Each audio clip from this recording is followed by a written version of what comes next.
Selamat datang, kita ketemu lagi untuk mengupas tuntas satu topik yang mungkin jarang kepikiran ya, tapi penting banget, Betul sekali. yaitu soal seni dan sains di balik pengumpulan benih pohon hutan tropis.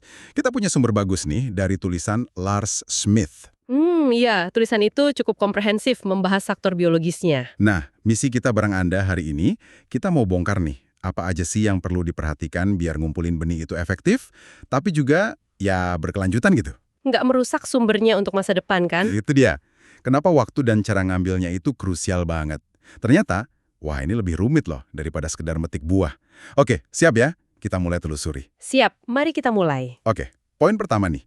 Yang ditekankan sumber kita itu soal waktu.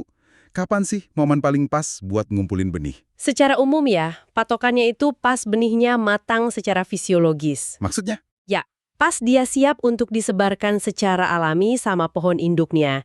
Jadi kalau kita amati tanda-tanda penyebaran alami, nah itu bisa jadi petunjuk awal. Oke, tanda penyebaran alami. Betul. Dan sumber kita juga jelasin ada dua mekanisme utama nih, gimana benih atau buah itu lepas dari pohon. Oh, gimana tuh? Yang pertama namanya dehiscence. Ini kondisi buahnya itu pecah atau kebuka pas masih nempel di pohon. Kayak polong kering gitu atau kapsul, benihnya langsung jatuh. Ah, oke, jadi benihnya yang jatuh ya? Iya. Terus yang kedua itu indehiscence. Kalau ini buahnya jatuh ke tanah utuh aja gitu, nggak pecah dulu di pohon. Contohnya kayak kacang-kacangan atau buah mangga gitu deh yang ada biji keras di tengahnya. Itu namanya drupa. Jadi penting ya tahu dia pecah di pohon atau jatuhnya utuh. Penting banget, karena ini ngasih sinyal soal kematangan dan juga metode ngumpulinnya nanti gimana yang cocok. Oke, itu mekanisme lepasnya ya. Tapi kalau kita di lapangan nih, gimana cara praktisnya kita tahu, oke, ini udah matang nih. Sumber kita kan ada rangkumannya ya? Iya, ada beberapa indikator fisik yang bisa kita amati langsung. Gampang kok sebenarnya. Apa aja tuh misalnya? Misalnya nih, yang paling kelihatan jelas ya, perubahan warna. Buah kering biasanya dari hijau jadi kuning, coklat, atau hitam. Kalau buah berdaging, nah warnanya jadi mencolok. Merah, kuning, biru. Buat narik hewan ya itu? Persis, itu strategi pohonnya. Terus ada juga dehidrasi, ini khusus buat buah kering. Kita pegang aja, kerasa lebih ringan atau lebih kering. Bisa diukur juga katanya, berat jenis. Bisa, tapi itu mungkin lebih buat lab ya. Terus pengerasan kulit. Kulit buah atau benihnya jadi keras. Coba aja potong, tusuk, atau pecahin. Kalau alot, nah itu udah matang. Kalau buah daging kebalikannya dong? Betul. Pelunakan daging buah, pencet dikit aja. Kalau empuk, kemungkinan besar matang. Terus rasa manis. Ini juga buat buah berdaging. Boleh dicicipin berarti? Boleh, tapi... Nah ini ada tapinya, hati-hati banget. Sumber kita ngingetin, nggak semua yang menarik buat hewan itu aman buat kita. Ada yang beracun loh, jadi harus yakin dulu ini buah apa. Wah, iya juga ya. Jangan asal licip. Iya, terus bisa juga lihat aktivitas hewan pemakan buah. Kalau banyak burung atau monyet lagi pesta di pohon itu, wah itu indikator kuat tuh buahnya udah enak, udah matang. Ngeliatin mereka aja ya? Terakhir, ini agak teknis sih, pemeriksaan embrio. Coba belah benihnya, terus pencet embrionya. Kalau keras dan padat, nah itu matang secara fisiologis. Lengkap banget ya kriterianya. Jadi mikir nih, kalau tandanya sebanyak itu, kenapa kita nggak tunggu aja ya sampai buah atau benihnya jatuh sendiri? Kan itu paling alami, pasti matang. Nah, itu pertanyaan bagus. Sumber kita bahas juga resikonya. Nunggu sampai last minute itu bisa bahaya loh. Bahaya gimana? Kondisi cuaca, kan nggak bisa ditebak. Bayangin aja, abis lembab, tiba-tiba panas kering banget. Itu bisa micu buah kering buat pecah cepet banget. Oh ya? Iya, ada loh beberapa jenis pohon yang kalau kondisinya gitu bisa lepasin semua benihnya cuma dalam sehari. Kalau kita telat dikit aja ya udah gagal panen. Astaga, sehari. Wah, kejar-kejaran banget ya berarti. Stres juga ya jadi pengumpul benih. Haha, bisa jadi. Tapi ada juga sisi ekstrim lainnya. Sumber kita nyontohin eukaliptus sama pinus jenis tertentu. Kenapa mereka? Mereka malah kebalikannya. Justru nyimpen benih matangnya di dalam buah atau kerucut pinus itu lama banget setelah matang. Bisa berbulan-bulan, kadang setahun lebih. Loh, kok gitu? Strategi mereka beda. Jadi, Anda lihat kan? Nggak ada aturan saklek, pokoknya tunggu jatuh. Keputusan waktu panen ini benar-benar perlu keseimbangan. Mesti paham spesiesnya, lihat kondisi lapangannya. Nggak boleh kecepatan, tapi telat juga fatal. Menarik banget ini. Apalagi bagian pohon yang nahan benihnya lama itu. Benar-benar ngubah cara pandang ya. Terus gimana kalau kita agak curi start gitu?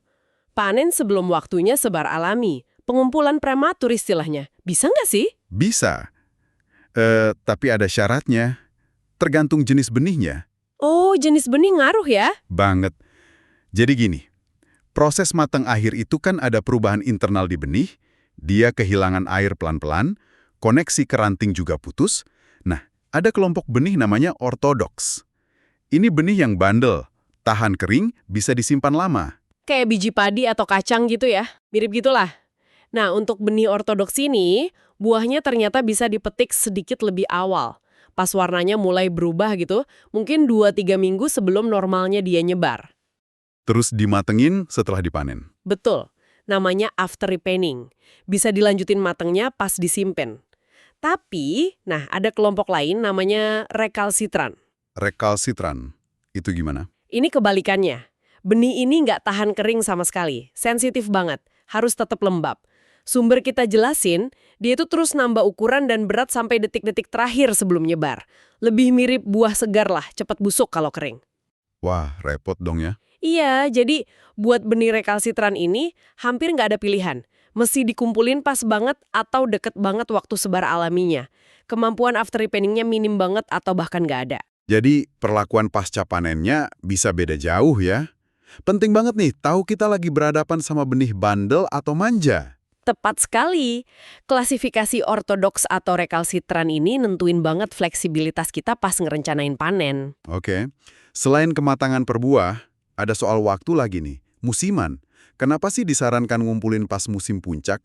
Apa bedanya awal, tengah, sama akhir musim buah? Nah, ini alasannya ternyata lebih ke genetika buat hindari risiko inbreeding. Inbreeding, kawin sedarah maksudnya. Iya, jadi gini logikanya. Buah yang muncul awal banget atau yang sisa terakhir banget, itu kan kemungkinan dari bunga yang mekarnya nggak barengan sama mayoritas pohon lain. Terus, Akibatnya, bunga yang nyendiri ini cenderung diserbuki sama serbuk sari dari pohon yang sama atau dari tetangga dekat yang mungkin masih kerabat. padahal pohon utan maunya? Maunya outcrossing atau kawin silang. Kebanyakan gitu. Keturunannya lebih sehat, lebih beragam kalau diserbuki pohon lain yang jauh secara genetik. Nah, musim puncak itu saatnya paling banyak pohon berbunga barengan. Pasar serbuk sarinya lagi rame. Jadi peluang kawin silangnya paling tinggi ya? Persis. Hasilnya, kualitas genetik benihnya lebih unggul. Selain itu, ada soal kualitas fisik juga sih. Benih awal musim mungkin belum matang sempurna. Yang akhir musim, risikonya udah kena serangga atau jamur. Oke. Jadi kesimpulannya? Ya, rekomendasi kuatnya, fokus kumpulin pas puncak musim buah, biar dapat kualitas dan kuantitas terbaik. Baik. Jadi soal kapan udah lumayan kebayang ya kompleksitasnya. Nah sekarang kita geser nih ke cara ngumpulinnya. Katanya metode panen juga bisa ngaruh ke panen berikutnya ya? Banget. Ini bukan cuma soal ngambil benih hari ini, tapi mikirin pohonnya buat jangka panjang juga. Contohnya gimana tuh? Salah satu yang utama itu dampak pemangkasan cabang. Kalau kita motong cabang kebanyakan cuma buat ngejar buah, tanpa sadar kita ngurangin modal cabang buat musim depan. Iya juga ya. Sumber kita kasih contoh bagus tuh di pinus cassia. Kenapa pinus? Karena di satu cabang pinus itu sering ada kerucut mateng siap panen, tapi di situ juga udah ada bakal kerucut kecil buat tahun depan. Bahkan mungkin sisa kerucut tua tahun lalu.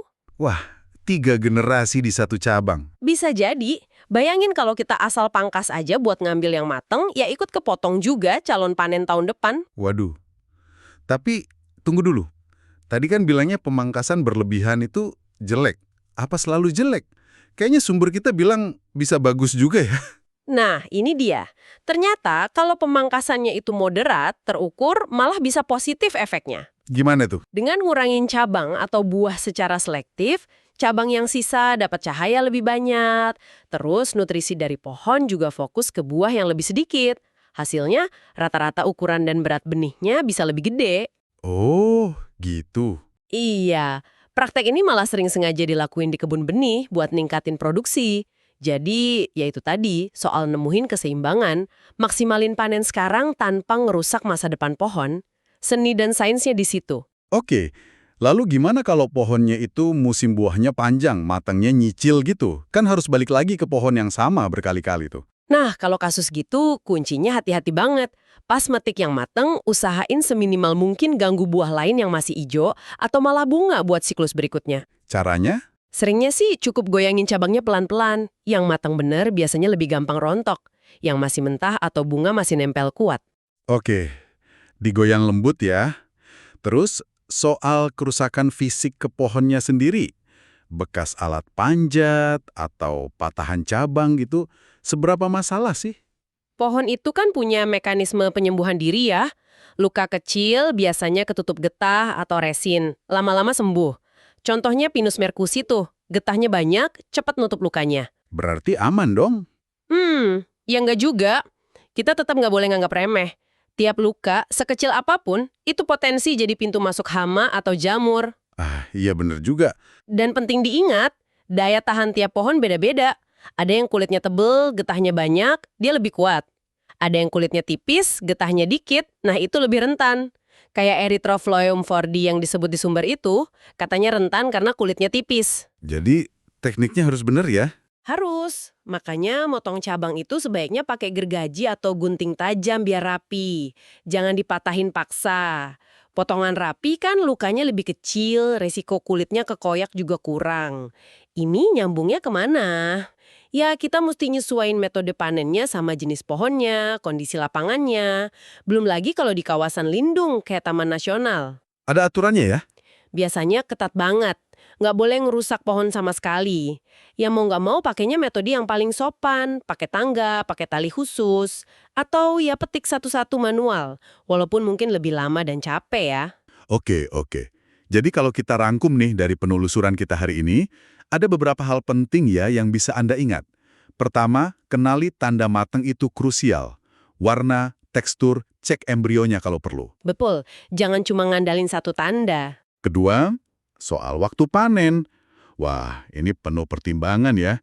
Ada untungnya panen pas puncak musim, tapi ada risiko kalau kecepatan atau kelamaan. Terus bedain juga perlakuan benih bandel sama manja, ortodoks versus rekalsitran. Itu fundamental banget bedanya. Dan yang ketiga, cara ngambilnya. Sama pentingnya sama kapan ngambilnya. Pilih metode yang bijak, biar panen sekarang dapat, pohonnya awet, panen depan juga masih ada. Sambil lihat jenis pohon dan aturan mainnya. Sip. Dan ini pengetahuannya kan nggak cuma buat rimbawan aja ya sebenarnya. Maksudnya? Ya, ini nunjukin betapa kompleksnya proses di alam dan betapa pentingnya kita hati-hati dan pakai ilmu kalau mau ngelola sumber daya alam. Biar lestari, termasuk buat hal sesederhana ngumpulin benih. Jadi pengingat ya, semua saling terkait di ekosistem. Banget. Tindakan kita sekecil apapun efeknya bisa panjang. Nah, sebagai penutup nih, mungkin ada satu pemikiran buat Anda renungkan. Tadi kan kita bahas soal metode minim dampak di kawasan konservasi. Kalau kita tarik lebih luas lagi, prinsip-prinsip tadi, observasi yang teliti, paham waktu yang pas, usaha buat minimalkan dampak negatif, gimana kalau kita coba terapin di interaksi kita yang lain sama alam? Menarik itu. Mungkin nggak cuma di hutan ya, bisa jadi di kebun belakang rumah, atau pas kita kelola sampah di lingkungan kita. Gimana caranya kita jadi pemanen yang lebih bijaksana dalam arti luas? Ya, itu sesuatu buat Anda pikirkan lebih lanjut. Pertanyaan yang bagus untuk direnungkan. Oke, terima kasih banyak sudah menyimak penelusuran kita kali ini. Sampai jumpa di eksplorasi pengetahuan berikutnya ya. Sampai jumpa.